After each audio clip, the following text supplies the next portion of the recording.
Sir, इस तरीके से देखा जा रहा है उन्होंने अपनी फिल्म इंडस्ट्री को भी एज अ टूल आगे से उसको यूटिलाइज करना शुरू कर दिया है। We have an example of Kashmir Files in front of us कि जिस तरीके से उन्होंने पार्लियामेंट में उसको दिखाया, उसको आगे से छुट्टियां दे रहे हैं, उस पर टैक्स फ्री टिकट कर दिया। जो अब नजर आ रहा है वो यही है कि इंडिया के हालात खराब हो रहे हैं। वहां पर जो वोट भी लेते हैं वो डरा धमका के लेते हैं। और अभी इनके यूपी में इलेक्शन हुए हैं, उन्होंने जबरदस्ती वोट डलवाए हैं, डराते हैं, उनको कहते हैं हम तुम्हारी फैमिलीज को उठा के ले जाएंगे, मार देंगे, बच्चियों को मार देंगे, जिसकी वजह से ये वोट अपने बैंक बढ़ाते जा रहे हैं। जय हिंद दोस्तों, चैनल पे स्वागत। ये जो एक्सपर्ट बैठा हुआ है चैनल पे, ये शुरू करता है पहले होली त्योहार से, और यहाँ से शुरू होके हिंदू, मुस्लिम, बुर्का, माइनॉरिटी, मोदी, शाह और यूपी इलेक्शन, इन सारे चीज़ों पे ये एक्सपर्ट बन जाता है। ये डिफेंस एक्सपर्ट है और ये पॉलिटिक्स भी बात करता है, रिलीजन पे भी बात करता है और दूसरे मज़हब की फेस्टिवल के ऊपर भी बात करता है। अगर हिंदुओं की फेस्टिवल के बारे में बात करना है तो कोई हिंदू को बिठाओ, इसको क्यों बिठाया, ये तो मुझे बिल्कुल समझ नहीं आता। चले दोस्तों, इस कॉमेडी को पहले देखते हैं। बात करते हैं अगर भारत की, तो भारत जहां मुसलमानों पर जमीन तंग कर रहा है, और जो है हाल ही में रिलीज होने वाली जो उनकी फिल्म है जिसके हवाले से कश्मीर फाइल्स के हवाले से इस तरह उन्होंने हकाइक को बिल्कुल जो है वो अपसाइड डाउन करके अपने हिसाब से 360 चेंज करके दिखाया गया है। बात करते हैं अगर पाकिस्तान की, तो यहाँ पर किस तरीके से लोग पाकिस्तान में अपनी रस्में बिल्कुल आजादाना अंदाज में मना रहे हैं। सबसे पहले तो मैं पाकिस्तान की बात करूंगा कि पाकिस्तान में हमारी तमाम अक़लियतों को तमाम हकूक़ हासिल है। जैसे वो आम मुसलमान शहरी हैं, ऐसे ही वो हैं। They were celebrating like they were in their own country, और जिस तरीके से खुशी का इजहार कर रहे थे। पाकिस्तान में तमाम अक़लियतों को फुल मजहबी आज़ादी है। करतारपुर आपके सामने है, ये तो कोई डिफरेंस नहीं है। बट ऑन द कॉन्ट्ररी, इंतहा पसंदी और तासुब की इंतहा हो चुकी है इंडिया के अंदर। जो जुल्म बर्बरियत वो कश्मीर में कर रहे हैं, या सिटीजन अमेंडमेंट एक्ट जो उनका है, CAA और NRC, नेशनल रजिस्ट्रेशन सर्टिफिकेट है, जो वो उन्होंने जुल्म किया है। फिर उसके बाद अभी आपके सामने उनके हाई कोर्ट ने कर्नाटक में जो है वो हिजाब पे पाबंदी लगा दी है। इमेजिन करें, एक आपने कपड़ा पहना हुआ है, वहां पर औरतें दूसरा कम से कम ड्रेस पहनती है, लेकिन सर को ढांपने के लिए उनको एतराज है। दिस शोज कि वो कितनी RRS की आइडियोलॉजी पे चल रहे हैं। ये नरेंद्र मोदी, अमित शाह, राजनाथ सिंह और अजीत डोभाल का जो चार का टोला है, इन्होंने इंडिया को सेकुलर इंडिया से निकाल के उसको वहाँ पर एक्सट्रीमिस्ट इंडिया बना दी, हिंदू बना दिए। हिंदुत्व का जो प्रचार करते हैं, उनकी आइडियोलॉजी पे चलते हैं, और वो ओपनली कहते हैं कि अब मुसलमानों के लिए वहाँ पर जगह नहीं है। क्रिश्चियन के इवन जो वहाँ पर क्रिश्चियन के चर्च हैं, वहाँ प्रॉब्लम उनको होती है। सिखों के साथ आपको पता है क्या उनका तासुब है, और अब मुसलमानों के साथ तो इंतहा कर दी है जो कश्मीर में जुल्म हो रहा है। आई थिंक इंडिया को ये चार का जो नरेंद्र मोदी का टोला है, ये इसको तबाही के दहाने पे लेके जा रहा है। एंड आई फील कि अगर सोवियत यूनियन की 15 रियासतें टूट सकती हैं, तो इंडिया भी ये टूट का शिकार होगा, क्योंकि इनमें पहले ही एंडस्लाइट मूवमेंट अगर आप देखें तो बहुत ज़्यादा है नॉर्थ साइड, नॉर्थ ईस्ट में। और उसके बाद ये जितने मिजूस हैं, नागाज हैं, आसामीज हैं, there are asking for independence. फिजिक का 2023 में वो अपनी आज़ादी की बात कर रहे हैं। इधर कश्मीरी अपने लिए खड़े हुए हैं, जैसे वहाँ कब्जा किया गया। तो I think ultimately I feel कि ये बड़ा इंडिया के लिए ये Narendra Modi is going to be a big setback for Indian secularism.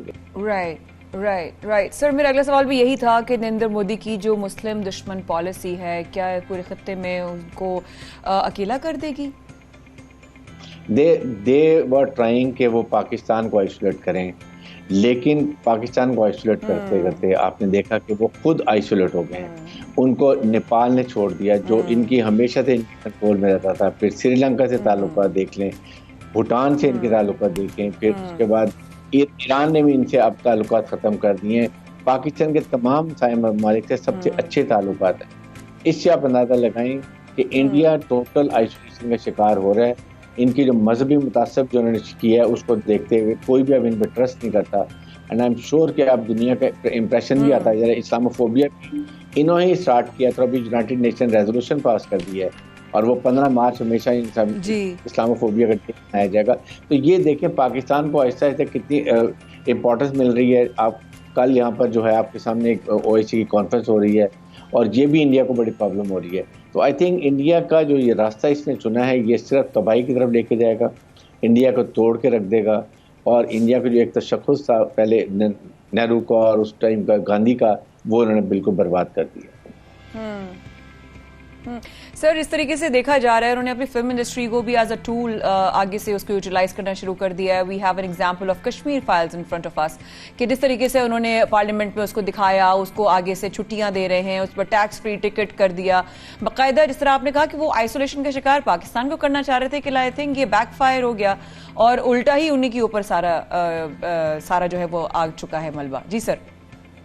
और ये इसके साथ अब देखिए, ये मूवी एक नहीं है, इससे पहले भी उन्होंने बहुत तासुब की बनाई हैं और वो कश्मीर को हमेशा शो करते हैं कि वहाँ कुछ नहीं है, और फिर वहाँ पर वो टेररिस्ट आ रहे हैं, जबकि they are the freedom fighter. आप एक मुल्क पे कब्जा कर लेते हैं और फिर ये तो जनेवा रूल में ये अलाउड है कि वो अपनी आज़ादी के लिए आर्म स्ट्रगल भी कर सकते हैं। ये तो बेचारे नहाते बैठे हुए हैं। और जिस तरीके से 92 ईयर की अली गिलानी की जो बॉडी थी, उसको जिस तरीके से फैमिली से उठा के ले गए, उसको दफना दिया, इससे अंदाज़ा लगाएं कि इनके दिलों में कितनी नफरत है कश्मीरियों के लिए, मुसलमानों के लिए।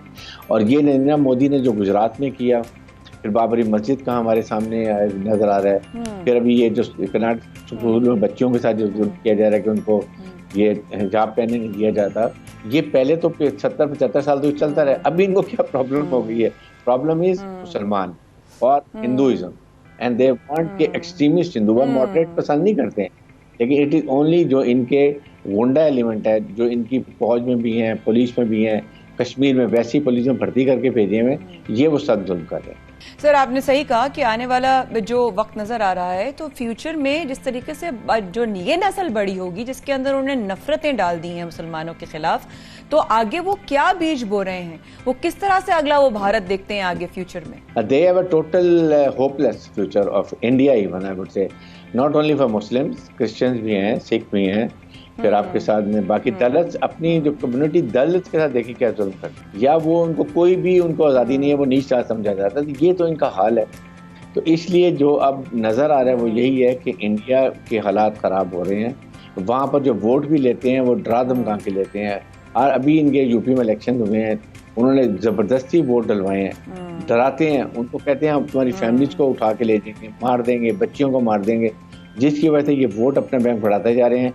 इंडिया को एज ए स्टेट रखना मुश्किल हो जाएगा। दोस्तों, अब तक जो भी इस एक्सपर्ट से आपने सुना, यहाँ पर आपको एक करेक्शन करने की ज़रूरत है। ये जब भी हिंदुस्तान की नाम लेते, इंडिया की नाम लेते, तब आपको पाकिस्तान की नाम को रिप्लेस करना पड़ेगा, तब आपको इस पूरे इशू को समझ पाएंगे। ये जो भी है अपने मुल्क के बारे में सोचते हैं, उसको वो सिर्फ और सिर्फ वहाँ पर इंडिया डालकर ये कह रहा है। ये जो भी कह रहा था सिर्फ और सिर्फ ये पाकिस्तान को सही बैठ रहा था। पाकिस्तान में माइनॉरिटी का हालत क्या हो चुका है, अगर ये लोग कहते हिंदुस्तान को, आज तो पाकिस्तान से कई गुना इंडिया में जो मुस्लिम है वो बढ़ चुके हैं। वही आप पाकिस्तान में देखेंगे वो दिन ब दिन घटते ही जा रहे हैं। ये लोग एक दिन की फेस्टिवल को दिखाकर ये नहीं कह सकते कि हाँ पाकिस्तान में माइनॉरिटी बहुत अच्छे है। और ये डिफेंस एक्सपर्ट ये पूरी सब्जेक्ट को कवर अप करता है, चाहे रिलीजन हो, माइनॉरिटी के बारे में हो, बुर्का के बारे में हो, या फेस्टिवल के बारे में हो। मुझे समझ में नहीं आता ये डिफेंस एक्सपर्ट है क्या या ऑलराउंडर है, मुझे बिल्कुल समझ में नहीं आता। और ये दिन दहाड़े ये कह रहा है कि यूपी में इलेक्शन वोट ज़बरदस्ती डलवाया है। ये हिंदुस्तान में इसके बारे में सोच भी नहीं सकते, ये खैर है खुलेआम। और ये पाकिस्तान की हालत क्या है हमें नहीं पता। पाकिस्तान में इलेक्शन कैसे होते हैं, फ़ौज कैसे इन्वॉल्व होता है, हमें नहीं पता। इसके बारे में मुंह नहीं खोलेगा ये, और कहता है। और सबसे बड़ी बात, इनको वो चुभ रही है द कश्मीर फाइल्स। जिस तरीके से एक नैरेटिव सेट किया था पाकिस्तान, उसको पूरी तरीके से डेमोलिश करके रख दिया द कश्मीर फाइल्स। ये लोग आज तक कश्मीरी पंडितों के बारे में पाकिस्तान मुंह तक नहीं खोलता था, आज दुनिया खोलने लगा है कश्मीरी पंडितों के ऊपर क्या हुआ था, क्या बीती थी, किस तरीके से जेनोसाइड हुआ था। अब पूरी दुनिया बात करने लग गए तो पाकिस्तान की नैरेटिव पूरी तरीके से डेमोलिश, पूरी तरीके से तबाह हो चुका है।